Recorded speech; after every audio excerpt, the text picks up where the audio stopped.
Em nome do Pai que me criou, do Filho que me resgatou e do Espírito Santo que me santificou, divina vontade, reina na minha vontade.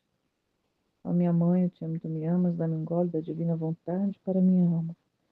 Me abençoa, Mãe, para que todas as minhas ações sejam feitas diante de vossos olhos maternais. Vinde, Espírito Santo, vinde por meio da poderosa intercessão do Imaculado Coração de Maria, vossa amadíssima esposa e nossa mãe. Amém. Vem, divina vontade, nesta ação que estou a fazer e em todas as ações que farei durante esse dia. Amém. Fiat. Livro do Céu, volume 3, capítulos 43 e 44. Capítulo 43, de 24 de fevereiro de 1900. Luísa resiste à obediência. Esta manhã estava cheia de medo, acreditava que tudo era fantasia, ou seja, demônio que queria me iludir. Então tudo que via o desprezava e me desagradava. Via o confessor que punha a intenção de que Jesus me renovasse as dores da crucificação, e eu tentava resistir. O bendito Jesus no princípio me tolerava, mas como o confessor renovava a intenção, então Jesus me disse: Minha filha, parece que desta vez faltaremos à obediência. Não sabes tu que a obediência deve selar a alma e que a obediência deve fazer a alma como sua cera, de modo que o confessor possa dar-lhe a forma que quer? Assim, não levando em conta minhas resistências, me participou as dores da crucifixão. E eu, não podendo resistir mais a tudo isso, porque não queria, pelo temor de que não fosse Jesus, tive que sucumbir sob o peso das dores. Seja sempre bendito, e tudo seja para glorificá-lo, em tudo e para sempre. Então, como a intenção da Luísa era a glória de Deus, era para que ele fosse glorificado, ela acabou se rendendo à obediência e aceitando ali as penas da crucifixão que Jesus fez nela. Ele fala que ela tem que estar, tinha que obedecer, tinha que estar obedecendo ali. E obedecer ao confessor é obedecer ao próprio Jesus. E ela estava ali sob a ordenação do sacerdote, porque ele tinha colocado a intenção de fazer com que ela sofresse. Quando ele fazia isso, era para aplacar a justiça, para que os flagelos não viessem com toda a força sobre as criaturas. Então, o confessor fazia com que a Luísa sofresse. Na verdade, ele ordenava e ela tinha que obedecer. E aí Jesus vai dizer para ela: Não sabes tu que a obediência deve selar a alma e que a obediência deve fazer a alma como suave cera? Então, a obediência é aquela que faz com que a alma fique maleável, com que a alma fique permeável, com que a alma fique absorvente, com que a alma, como ele dá o exemplo da cera, que a alma ali receba ali a forma que o escultor, uma cera, tem esculturas que é feita a partir da cera, do material da cera, ou até mesmo quando a cera é submetida ao fogo, ela derrete e pode ser colocado ali a forma que quiser, esculpir o que quiser, colocar ela da forma que quer. Então, tipo velas. Velas têm de vários formatos, de vários tamanhos, porque a cera derretida, ela colocada numa forma, ela toma a forma que aquela forma tiver. E assim deve ser a alma com a obediência. A obediência vai fazendo com que a alma vai se sendo formada, com que a alma vai sendo formatada à medida que quem dá a obediência quer. Então, nesse caso, é Jesus através do confessor. E é isso. No 44, 26 de fevereiro de 1900, a divina vontade é felicidade de todos. Depois de ter passado alguns dias de privação, quando no máximo vinha alguma vez como sombra e fugia, eu sentia tal pena que me desfazia em lágrimas. E o bendito Jesus, tendo compaixão de minha dor, veio e me via e depois me disse: Minha filha, não temas, que não te deixo. Agora, quando estiveres em minha presença, não quero que te desanimes. Antes, de hoje em diante, quando estiveres privada de mim, quero que tomes minha vontade e que nela se deleite, amando-me e glorificando-me nela, e tendo a minha vontade como se fosse minha própria pessoa. Fazendo isso, você me terá em suas próprias mãos. Que coisa forma a bem-aventurança do paraíso?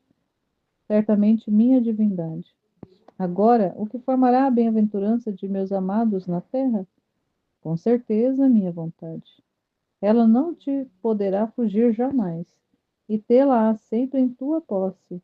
E se tu permaneceres no círculo da minha vontade, ali sentirás as alegrias mais inefáveis e os prazeres mais puros.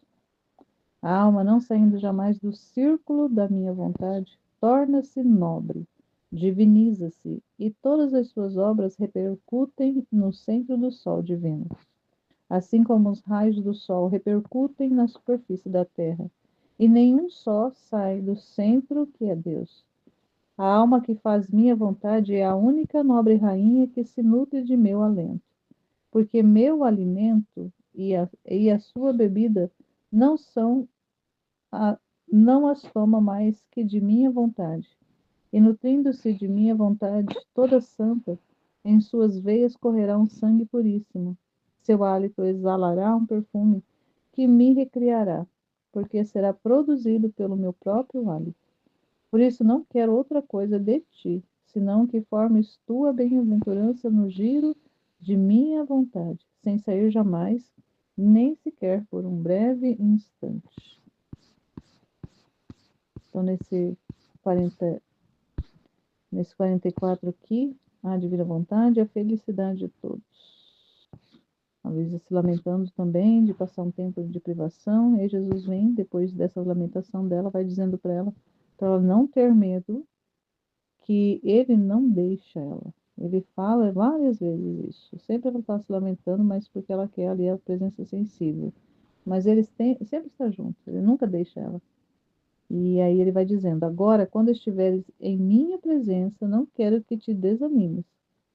Quando estiveres sem a minha presença, na verdade, sem a minha presença, ou seja, minha presença sensível, sem estar me vendo, sem estar me tocando, sem estar ali diante de mim, não quero que você se desanime, fique desanimada, fique triste. Mas antes disso, de agora em diante, quando você não me tiver mais perto de você, quando você estiver privada da minha presença física, eu quero que você tome a minha vontade e que nela te deleites.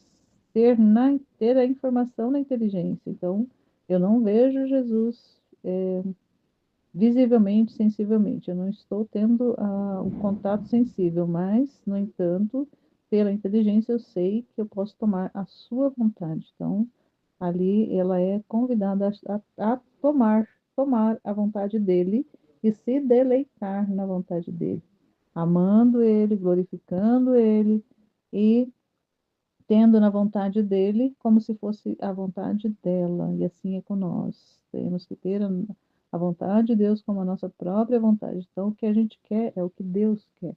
A vontade dele é a nossa vontade. E ele vai continuando falando: fazendo assim, você me terá em suas próprias mãos. Porque se você tem minha vontade, você me tem. Porque Jesus e a divina vontade é uma única realidade. Que coisa forma a bem-aventurança do paraíso? Certamente minha divindade. Então, a divindade de Jesus é o que forma a bem-aventurança no céu, no paraíso. E o que vai formar essa bem-aventurança dos amados dele na terra? Com certeza também a vontade dele. Então, no paraíso, a divindade dele é a bem-aventurança. Na terra, a bem-aventurança é a vontade dele.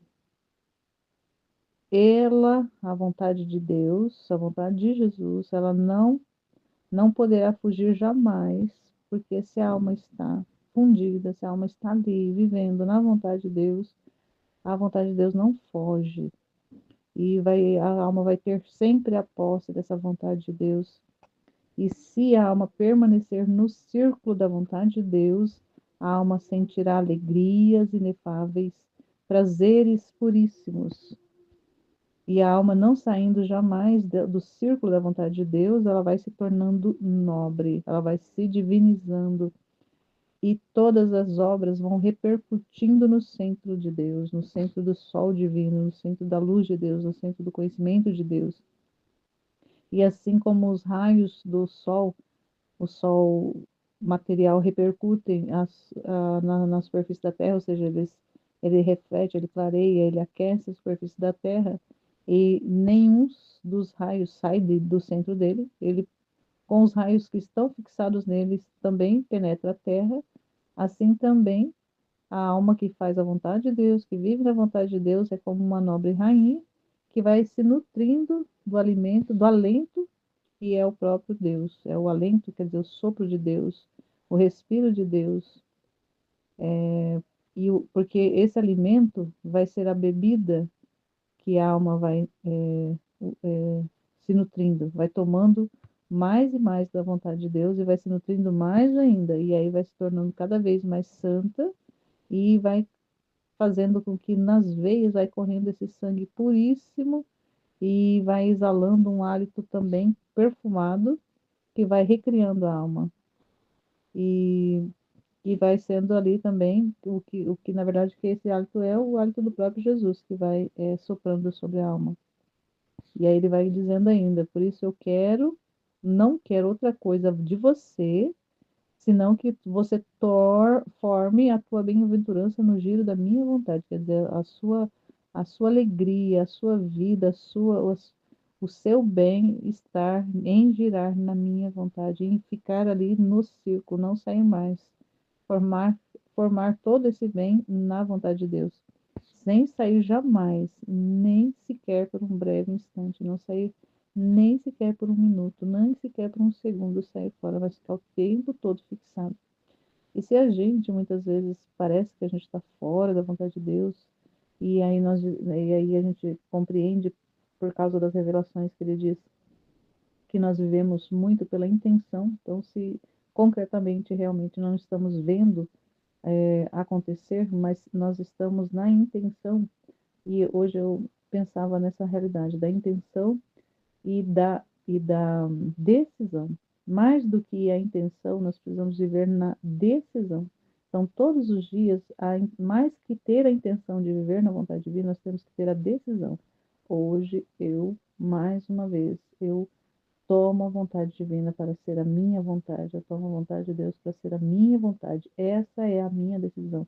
Essa é a minha vontade. Que a vontade de Deus seja a minha. E assim a gente vive, não somente na intenção, mas na decisão. Porque se é vontade, é decisão. Nós precisamos tomar todos os dias escolher Deus, todos os dias escolher a vontade dele, todos os dias escolher a vida dele, viver essa vida que ele preparou para nós, que ele quer que a gente conheça, que a gente assuma, que a gente tome posse e que a gente viva, porque é a vida dele em nós, é a existência dele através de nós. É isso, amém, Felipe?